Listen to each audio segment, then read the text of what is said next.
So you're interested in the hobby. Right, I've got a list of do's and don'ts that are going to help you on your journey to collect your favorite cards. First of all, this is one of my favorite tips right here. This is a do. This is the first do on the list, all right? Check the checklist. Now, you can put in any product. So if it's Euro 2020, or if it's Chronicles, or if it's Prism 2020, make sure you head over to Google, type in the product name. So we'll say Chronicles, checklist. That means you can check every card that is available in that product. Now, obviously, you're not going to pack every card that is in that checklist because some of them may have already been pulled. There are one-of-ones that have already been pulled. They might be on the market. They might have been sold. However, it gives you a very good guide of what's available overall. You've got your serial number cards, which is your of 99s or of 25s, your autos, your patches, and all that kind of stuff. So please make sure you check out the checklists. I've got my first don't on the list, and it is don't spend crazy amounts of money on a single break.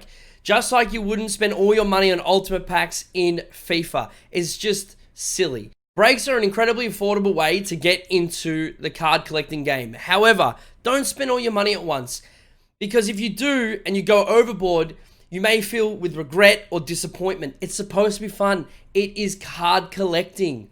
Keep that in mind. All right, this is number 3 on my list, and this is a do, and it's do negotiate. Always negotiate. You can always check prices of cards, previous listings and sellings on various websites. However, always treat it as a guide. You never know what someone might want to be selling a card for and maybe what they might go to. They also might be looking for cards in your collection that you could trade with. I think that's a really cool aspect of the hobby is people are really willing to go above and beyond if someone is chasing a particular card. This brings me to my bonus point. Always ask for tracking on your purchases and always offer tracking on your sales. Number 4 on the list is a don't. However, it's a really important one. Don't disregard any card.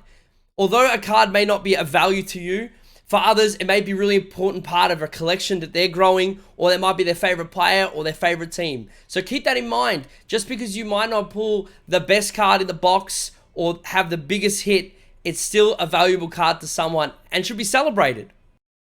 All right, before I give you my 5th and final tip, which is the most important tip of them all, I'm going to do a quick recap, all right? Number 1 was a do, and it was do check the checklists. Number 2 was a don't. Don't spend all your money on a single break.